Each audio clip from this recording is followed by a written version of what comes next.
Hi everyone, I'm Natalie of SoHungryHippie.com, and I am going to show you how to put in a zipper with expert tips so you get a really good result. I'm going to be talking mostly today about the number 5 nylon zippers because if you're a beginner, these tend to be the most user-friendly to start out zippers with, to start sewing zippers with. To start sewing zippers. Never mind me, I didn't have any sleep last night, so bear with me today.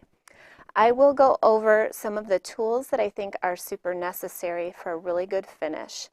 I will admit I don't always use every single one of these tools, but I can usually tell just because I've been sewing zipper pouches for a long time. I can usually tell if I've used the tools or not. Not that anyone who doesn't sew might not be able to tell. This is a 4.5 zipper YKK. This is a standard that you can get in a big box store zipper. So this would be metal teeth. Those work. The number 5 nylon. I've also used heavy metal zippers that are usually in jackets or jeans, things with a big brass zipper. You want to crawl over those. You don't want to just sew right over that kind. I'm going to show you also all about interfacings because I've had a lot of questions this week regarding interfacings and my pattern, Easy Zipper Cases. This has been out for quite a few years, and this is the second printing. And when we do the third printing, I think I'm going to write in bold a bunch of I wouldn't call it advice, a bunch of tips, because a lot of you I'm hearing are sort of afraid to try different interfacings out. And I'm here to tell you, don't be afraid. That's how you're going to learn best. More than anything else is just trying and not being afraid if something doesn't work out perfectly. A pattern is a guide. I deviate from patterns all the time with full knowledge that my end result might look different than the cover if I'm not using what the pattern designer called for. But it will still work. It just might not look exactly the same. Okay, so on this zipper pouch, I want to show you, I used shapeshifter vinyl, no interfacing, and cotton lining, no interfacing. That's not usually what I do. But I did that on purpose to see if the case would stand up on its own. Granted, this is vinyl, so it's going to behave a little differently than if this was just fabric with no interfacing. I don't recommend doing that, but I do recommend playing around and trying it if you've never done that. This is quilting cotton on the top with 2 layers of SF101 and vinyl on the bottom, no interfacing. This is Moonglow vinyl in taupe. I did that so you can see that it's going to be floppier because I did not use foam or a heavy stabilizer. I do like to use, in the pattern, I call for decor bond. I left off the R, sorry. It's not deco bond, it's decor bond. And it's Pellon 809, I believe. And it gives a really crisp finish while not being heavy. And that's why I chose that interfacing in this pattern. However, you can use almost any combination and get a great result. On this pouch that I sewed up last night very quickly, I just used Bianni foam interfacing. Nothing else. I didn't have my SF101 nearby. This is a canvas. So I just interfaced the outside, and then the quilting cotton on the inside, it just will be not poofier, but it won't lay as flat as if I had SF101 on the back side. But it's okay for me. I'll use this as a makeup pouch or something. So I just wanted to say that Amy made this sample and this sample with Decoville Light, which is another different interfacing. Let me show you what that one looks like. And it's very crisp, very crisp. And a layer of SF101, just as called for in the pattern. So 1 layer of SF101, 1 layer of Decoville Light. And it's a very stiff pouch. It looks really professional, but it is very stiff. So if that's the result you're looking for, then by all means use that. Other vinyls in the shop, this one is not interfaced in any way. And you can see it's fine. I also goofed and did the smaller boxed corner on this one, but it's not really a goof. So I just want you to know that even if you do something like that, like I did, you're not wrong. It's still a usable pouch, so don't be too hard on yourself.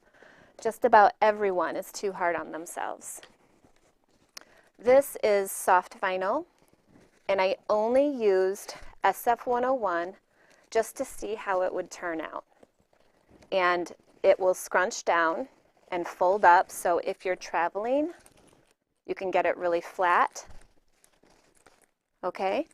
If it's filled with stuff, it's going to have support and stand up. So there you go. Hi everyone. Thank you so much for being here. This one is Moonglow vinyl, and I did use, I used 809 on this as I call for in the pattern, and SF101. So this is exactly how it would be as called for in the pattern without a contrast bottom. Okay, and this one is many, many years ago. I was kind of testing this vinyl and testing the metal zipper. So it's just vinyl and the cotton lining. And it's okay, but it's going to be floppier.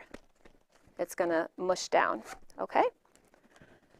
All right, so there is that. Now, let me let you know what these sort of look like. So this one is Craft Fuse, and it's a lot like Pellon 809. Yes? We do have a question. Oh, great. Put them up. Morning. Can you put interfacing on the vinyl or will it melt? Yes, you can. On the wrong side. You can always fuse interfacing to the wrong side of vinyl. Test a swatch first, just to be sure, but all of mine in my store, it's fine with, because I do test that.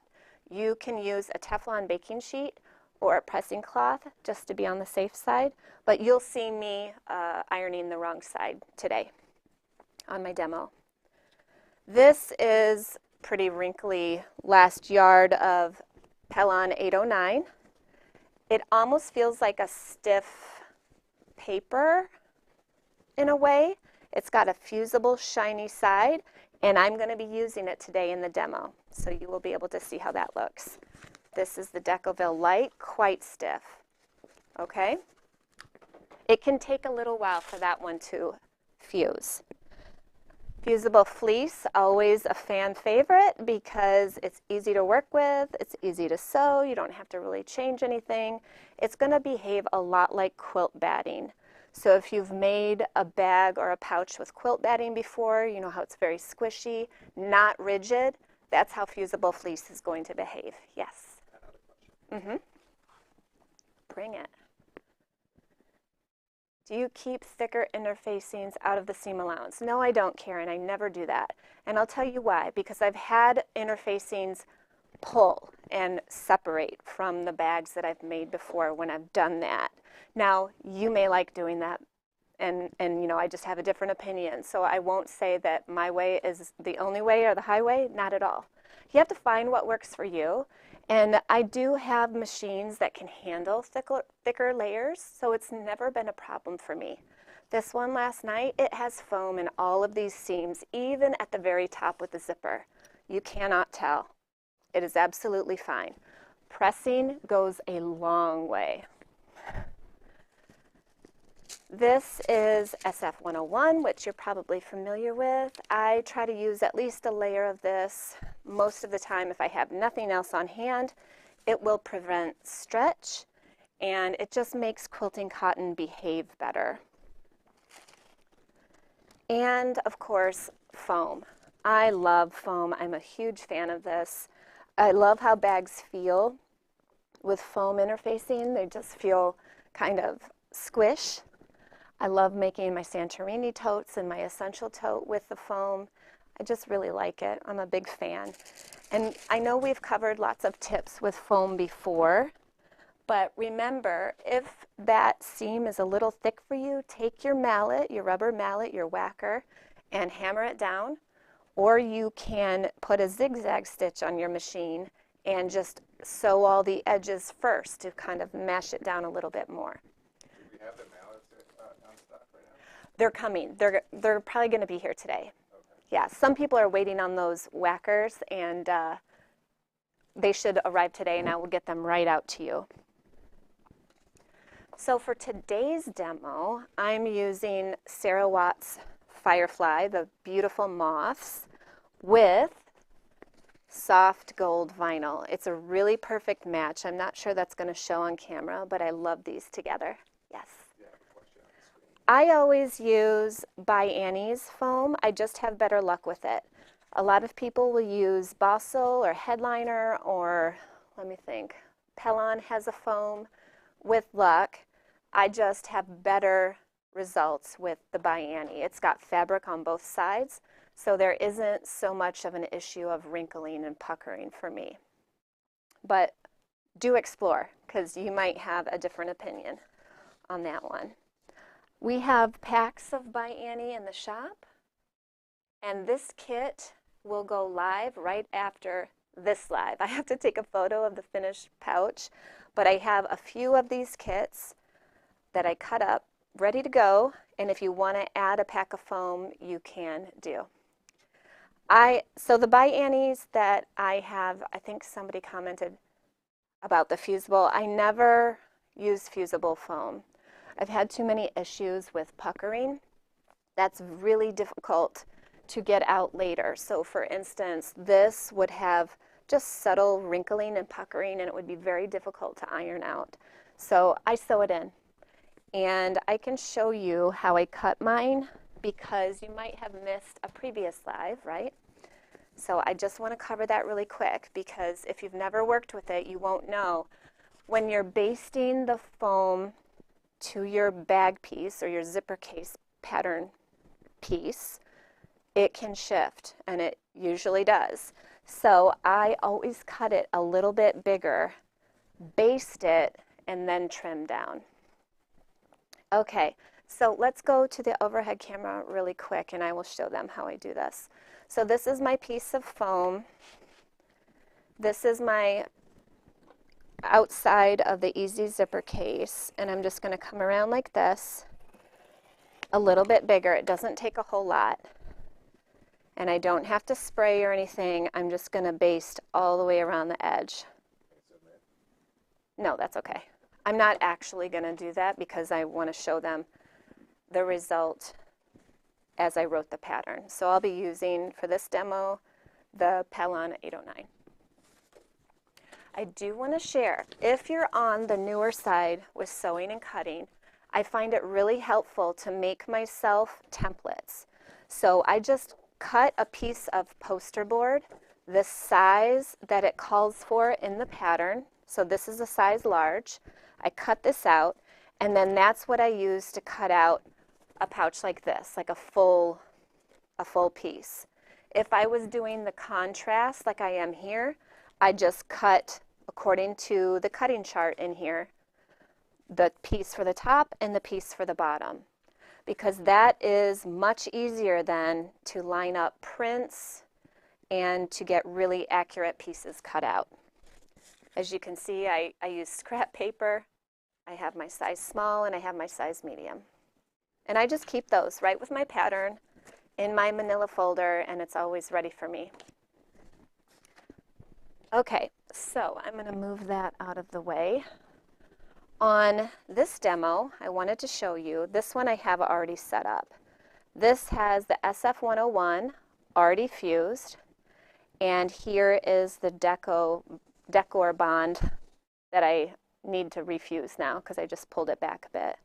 But those are the layers. First do SF101. Now on this one, I only did the top, and then I sewed the top and bottom together, and then I top stitched, and now I'm going to put on the decor bond. Now, it is not wrong to do it this way, like I do in the pattern. I sewed these two together first, then I did one big piece of SF101, and now I have to refuse the decor bond on top of it. That's how I do it in the pattern because it keeps these pieces really thin. and I wanted you to be successful on this. So let's go to the front camera, Ramel. I'm just going to refuse this. This is a super hot iron, and I'm going to bring my little handy table over quick. Oh, we're not going to be able to see it because of the thing. That's okay. I will move my cutting table when I'm fusing in the future, but I need to trim this decor bond for you and show you how I do this. I usually have the interfacing move a touch on me, and I'll show you what I mean here. Let's go back to the overhead. So when I fuse this, if you can see, there's a smidge of interfacing that's on the outside here. I just come in with my acrylic ruler and my rotary cutter, and I trim it down to make sure I know exactly where my fabric's at. Because when I go to sew this together, I don't want to miss any fabric and have to re-sew seams. I do have a question. See, it's hardly any there. Okay? Do you let it cool? The interfacing, it cools pretty quickly. I don't find I'm waiting on it or anything.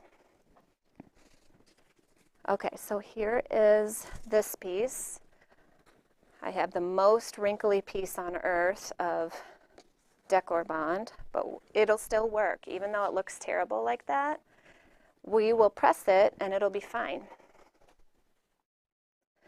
Now usually I would cut this out with my templates, but I don't want to keep you here all day, so I'm gonna do that. And now I'm gonna move my cutting mat. Somebody had kind of scolded me because I was ironing on my mat. If you're here, you know I just do what I do because I'm in a time crunch and a space crunch. But I don't advise ironing on top of your cutting mat at any time, okay? Sometimes I do that just because I don't have any space here for demonstration. But I'm going to try to be cognizant to do the right thing. Don't want my mat to warp. Okay, so first pass, I kind of smooth everything out. I was actually ironing. And then I come back in and press. And that just means you're lifting your iron instead of kind of pushing. I had to push a little in the beginning because of all those wrinkles in the interfacing.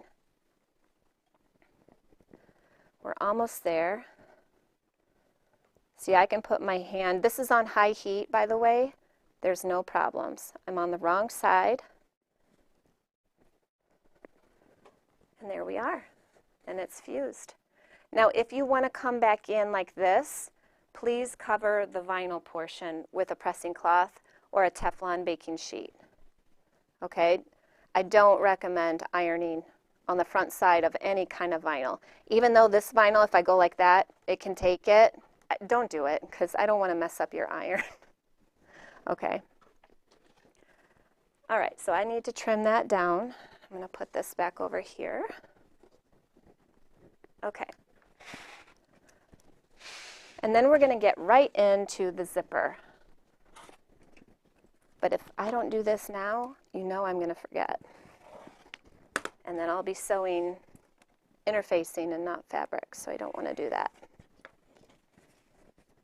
And usually it's very little like this. Take the time to trim. It does give you a better result. Okay. So now for the piece about zippers. Some tools that I really recommend for zipper insertion. A zipper foot.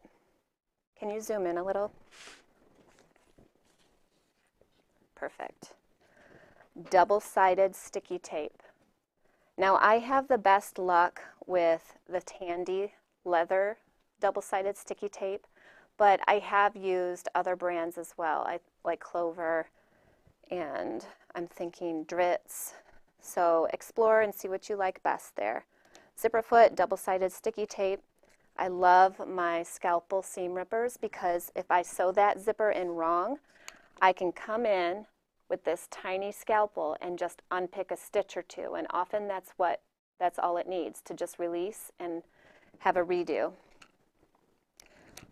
If you don't have double-sided sticky tape, I have also used Elmer's glue, okay? The school glue, because I just do little tiny dots and it works great.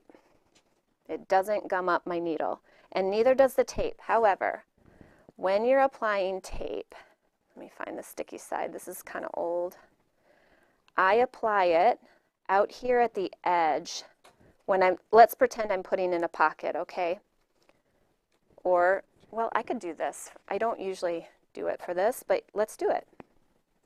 You want to press that in. Now, can you see that I don't have that tape right up next to the teeth, okay?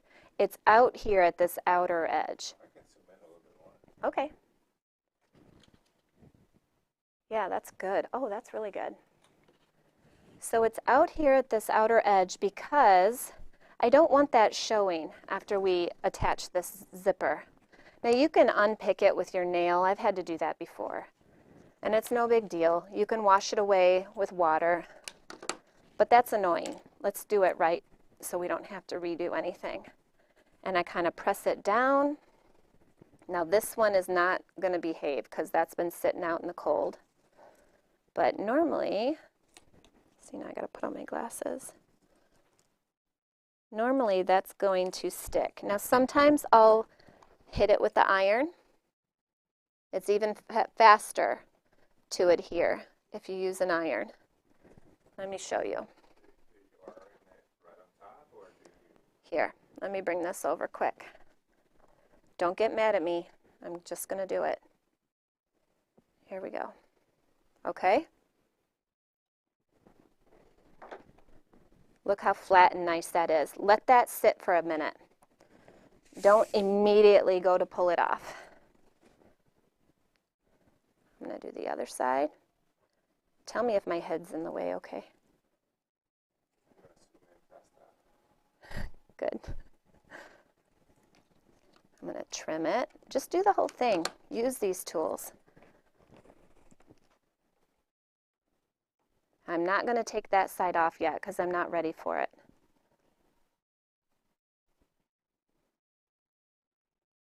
You know, I should have put on my zipper tabs first, but that's okay. It'll kind of help. All right, so I'm using this zipper that is Zipper by the Yard. You know, it comes in these 3-yard bundles that I have in the shop. So I had to cut it exactly to the right length. Now, if you mess this part up, you're going to have some issues. So you notice how this here is 12 inches. The zipper has to be an inch shorter, at least an inch shorter. Some people like to take it 1 1/4 inches. So I'm going to trim this down just a smidge. Look, I hardly put anything away, but I know that that's what I need. I need it 11 inches, bar none, or there's going to be issues. You have 2 questions right now. Okay, can you make it forward, camera? If you have a wrinkly zipper, how can you press it, with or without steam? I press without steam. So let's pretend this one is wrinkly. I just put it right on my ironing mat and I press it just like that. I just give it a good press. It's always good to press your zipper tape prior to, especially if it comes packaged up and you haven't let it out to breathe or anything. It's good practice. But if you cut this at the right length, you will not have a wavy zipper. Usually the culprit of a wavy zipper in a bag is it's too long. You have another question? Yes. No. I made a larger bag than your pattern. Is there a way to know how long to cut my zipper? Yes. So Lynn, you're going to want, like, let's say you did a 15-inch wide bag. You're going to want to use a 14-inch zipper. So subtract 1 inch. If you're having trouble with zippers, subtract 1 1/4 inches. And that is your zipper length, because you just want to have room for your zipper tabs. we are never sewing over the zipper tabs. That's the biggest thing. I illustrated that in the pattern, but it is a foreign thing for a lot of people. They have to watch the video and really see. I'm never sewing over any zipper tabs. So if you put your zipper tabs on, and I'm going to show you, I'm going to attach the zipper here. If it's hitting all the way out to the sides, it's too long. You want a finger of space on each side of that zipper. And lastly,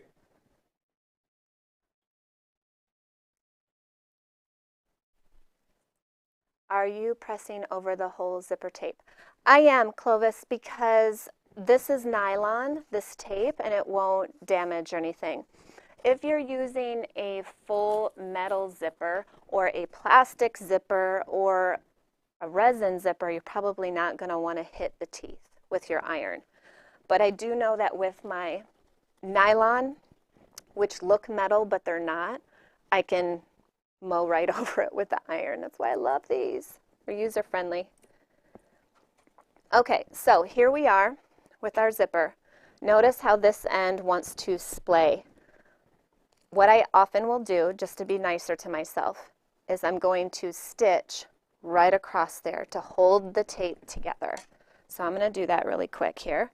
I'm using Gutermann thread, as I always, all-purpose thread. It's nothing different than usual. And I just go back and forth a couple of times. I'm using my mechanical machine.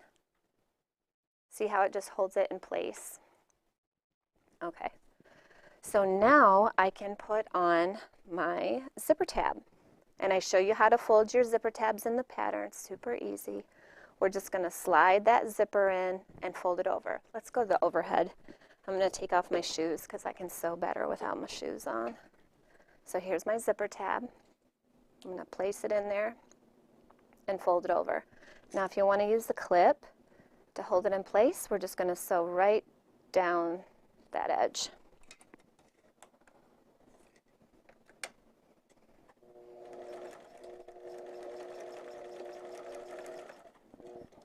All right, one side is on. I like to trim the excess off right away because all those threads drive me a little crazy. Okay, there's one edge. Now the second edge.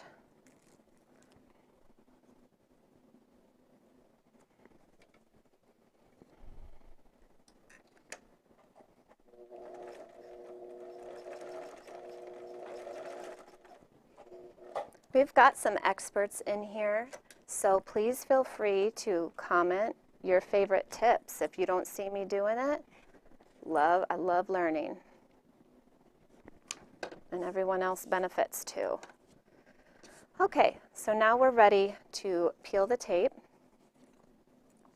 Hopefully it adhered. Yeah, there's that side. I'm going to leave this one on because first I'm going to attach this side. Yeah? Elizabeth Bolton is asking if we got our heat restored. We did, but can you see I'm tripping all over myself today? So I think I just need some sleep. Maybe tonight. All right, so now I'm going to press that sticky edge to the top. I need a finger of space or at least 1/4 of an inch. I'm cutting it close on this side because I trimmed a bit, but I can make that work. Okay, so now I'm going to sew right down this edge. Now, this is when I put on my zipper foot because look, I have lots of clearance and I don't have to worry about this pull. I can just sew straight and not have to stop and start. So I'm going to change to my zipper foot. And mine, you want to go to the machine view. Mine is just a simple lift, take the foot off, put this one on, and hook it in place. Now I do have to move my needle to the left. I always test my needle to make sure I'm not hitting any plates, to make sure I'm directly lined up over the sewing hole and nothing is going to break, right? Okay, here we go. I'm going to go forward, back, and forward. Now, it is best to use a stiletto. I thought I brought mine. I guess I didn't.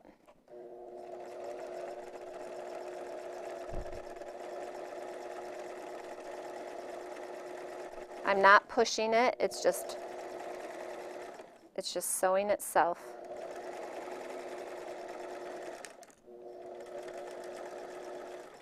There we are. Okay. Now I'm going to put my lining piece. What did I do with it? Here we are. Here is my lining. So this one looks like I cut my SF-101 a little short. Doesn't matter. Just use it. If I have a short piece like this, what I'll do is take the interfacing up to the top so that I know it's going to behave in my zipper. And this will end up getting tucked anyways when we close it at the very end. So I'm not worried if I'm a little short on the bottom. I do that all the time. You know, I think a lot of sewing is knowing what you can wing and what you can't wing. And learning what works for you, in other words. Okay, so here is our exterior piece. Okay, now I'm going to take the lining, which happens to be the same because I think that's really pretty. I'm going to lay it right sides together and match up that top edge. Now I like to flip it over because I can see that line that I just stitched, and I'm going to stitch on there exactly again. And that will secure our lining and our exterior beautifully. And then we're going to press it apart and do a top stitch. Here we go.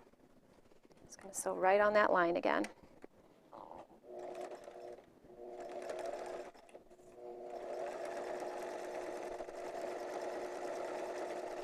Now I don't really have to worry. Let me turn that light off. Is that better? I don't really have to worry about the zipper pull. It's not, as long as it's facing down, I don't have to worry about moving it.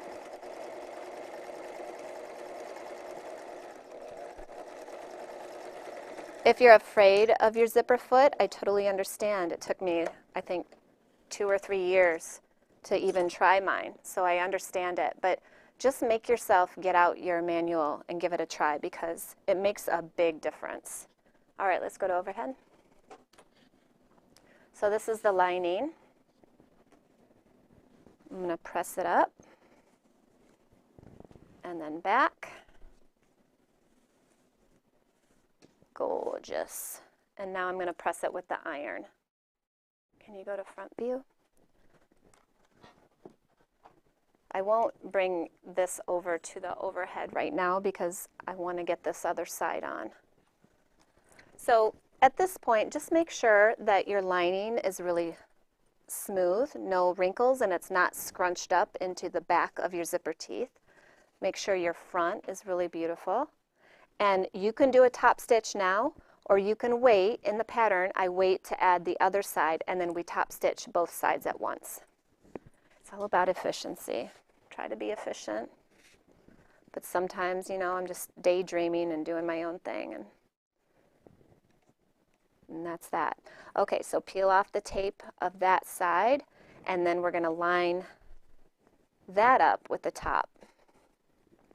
And we're going to sew all the way down. Now, you can definitely pin this if you want to, okay? You can use clips if it makes you feel extra secure.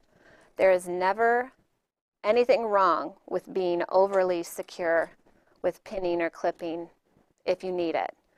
I do have the tape to help us keep that in place, but if, you know, just saying, yes, what's up? Okay. If you use an industrial versus a regular machine, will the stitch strength be the same? You want to look at your tension. I think tension is the biggest key, and your thread. So a lot of people will email me about their thread breaking, and what's usually happening is they're using an all cotton thread on like a vinyl bag, and that often will not work. So you want to be sure you're using the right stitch. Wow. Sorry, hold on a second. Okay. Let's carry on here.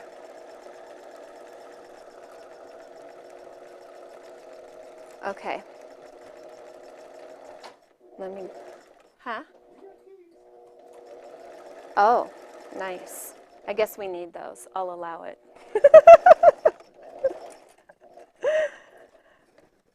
All right. Okay, so that side is on. Now I'm going to attach the other side. Now the biggest thing here is you want to make sure your sides are lined up. Once in a while I'll be, distracted and not noticing, and I'll sew it on half an inch too far to the right and have to undo it. So just take a look there for a second and then flip it over, pin or clip if you need to, and add that other lining piece. You're going to get so good at these zipper bags that you'll be able to knock these out 10 in an hour. I'm not kidding. I think this one last night took me about 15 minutes. Now I know it's kind of cheating because it's my pattern, but what I mean is you do it enough, it just becomes ingrained. And these are great gifts. Everyone can use a zipper pouch. Okay, best practices is to iron this. So now I'm going to get rid of my cutting board and bring my iron over.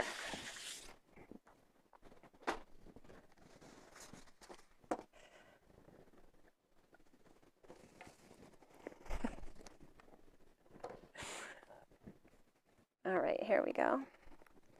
I like to do the lining. Make sure that baby's really behaving.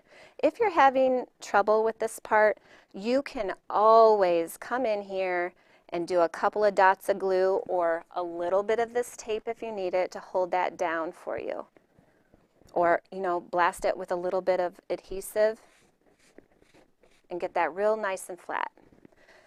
Tools are there for you to explore with and find what works for you best.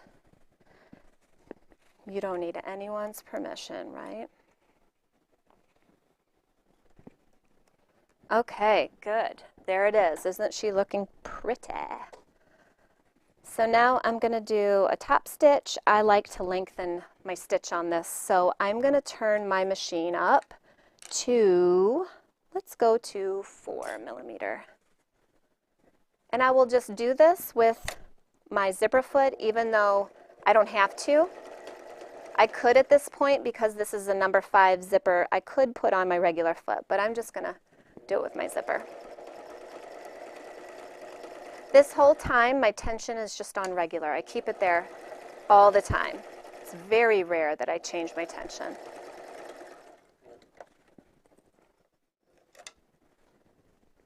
All right, now when I do this other side, because this is all up in the throat here, I just roll it so that it's easy to handle.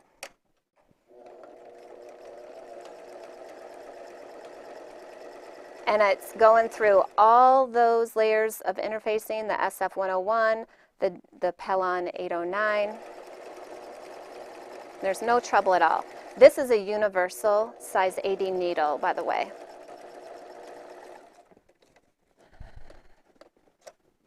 Okay, ta-da! Zipper is in. So now I can commence making the pouch, which I won't do right here because I already have a video for that on my YouTube channel. You can go over there and watch that to finish this pouch up. It's quite easy, just don't forget to open your zipper. Can I show some of the pictures? Oh yeah, that'd be great. We just grabbed a couple of easy zipper cases that people have made and posted in the group recently. Some are cork, some are vinyl and fabric. Aren't these gorgeous? Let that cycle through twice, would you? Oh, Or no, will it not? Okay. I love those. That's so pretty. If you join the makers group, you can see a lot more of the easy zipper cases. And I do have videos for the clear version using clear vinyl that we have in the shop. Some people call that jelly vinyl now. And I have, I believe, a quilted version, and I can't remember what else. I do videos and they're just poof. Oh, this one I did a video for. This all vinyl shapeshifter pouch. That was a live sesh, I believe. Okay, so there's that. So just to recap, I think it's super important to get yourself double sticky tape or Elmer's school glue to help adhere the zipper, keep it in place while you're sewing. Super important that the length of your zipper is 1 inch less wide than the body of the Easy Zipper case. A lot of people don't do that. A lot of people will sew the zipper in, like make it curve down, and that's fine too. You do you. It's totally fine. This is just a way I made because it was easiest for me when I was a new sewist. Let's see here. Zipper foot. Don't be afraid of it. Get out your manual or look it up on YouTube. Somebody's done a tutorial on how to put the zipper foot on your machine and how to work it. Stiletto. A stiletto can really help because then you can be holding it all the way up to that needle without risking sewing your fingers or anything like that. I've never had a problem because I'm paying attention when I'm running my machine. That's why I like a mechanical machine. It's not going to sew without me powering it. So, I don't know. It's never been a problem, but just in case, stilettos are great. And last but not least, just go slow. Don't be too hard on yourself. There's no pressure. Hopefully nobody's standing over your shoulder watching you. Just ease up on yourself. A lot of times that self-induced pressure is what makes us mess up. So don't do that. Just take a breath. And if you need a break, take a break and come back to it. I know for myself, when I start getting frustrated, it just gets worse and worse, like a downward spiral. So walk away. I'm going to have kits in the shop for this version, exactly this. So what that will include is a ½ yard of the Gold Flecked Moths by Sarah Watts and 2 sections of the Gold Soft Vinyl. Remember, soft vinyl sews just like fabric. So even if you're new to vinyl, you'll have success with this kit. It'll include the zipper and the interfacing SF101. I don't have 809 in stock right now. It's been really hard to source. But I know Joanne has it, and you could also use a different interfacing. Leftover quilt batting, foam interfacing. We have Biani in the shop, or Decoville Light if you want a really sturdy pouch. Just play around and have fun. Do I have any more questions?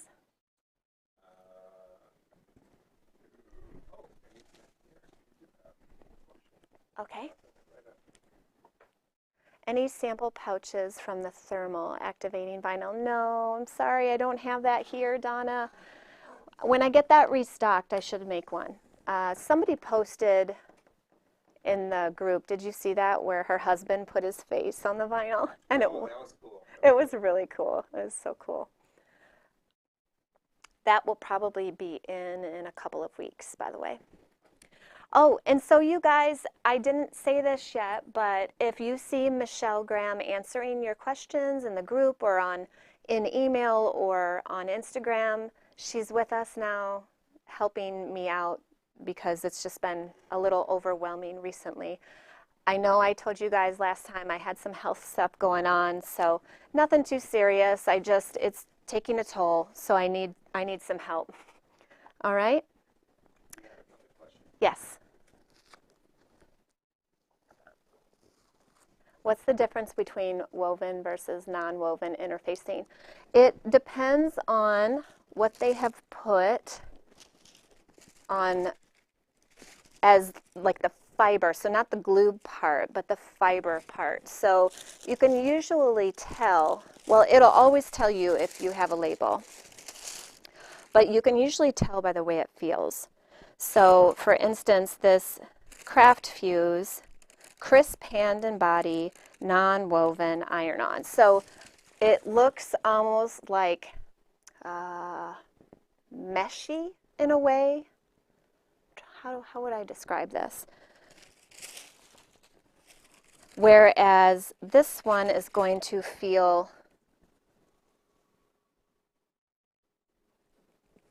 more like a fabric. So you can see, I can zoom in from the top. you can see it's like a warp and a weft here that you can actually see.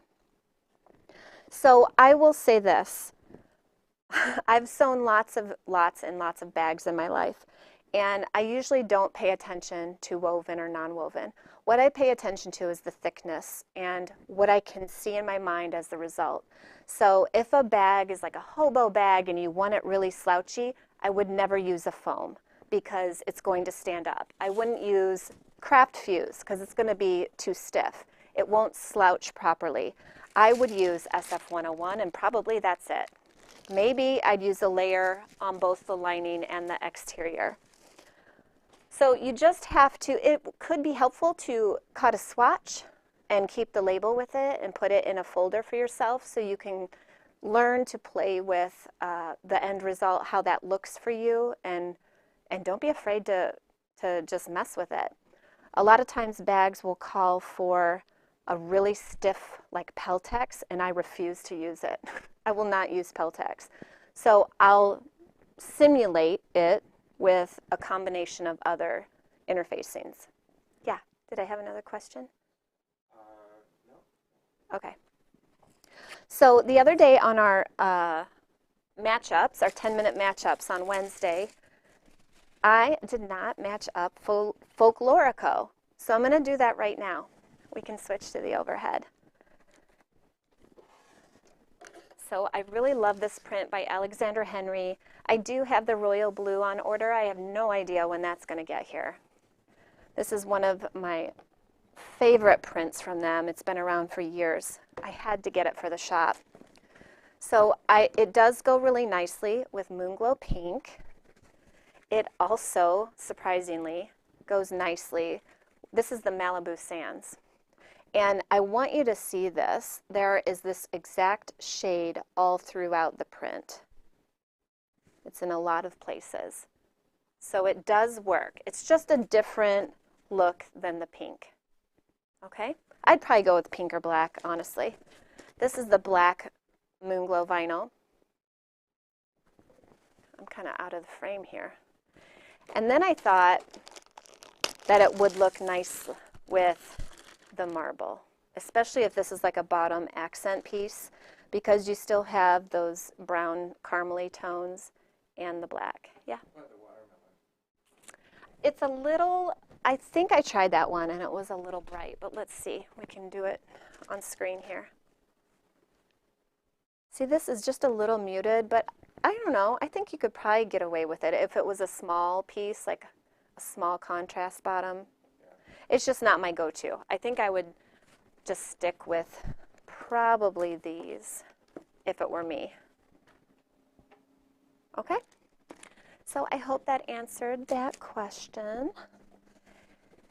And I think that's all I've got. I really appreciate, oh, we need to announce the winner from last week. Ramel, do you have that? Andy, awesome. Andy, just email me and I will be sending over your prize really soon. Okay, hopefully I will see you guys next week. Thank you so much for being here. I will come in and review the comments and answer any further questions for sure. Thanks so much. See you soon.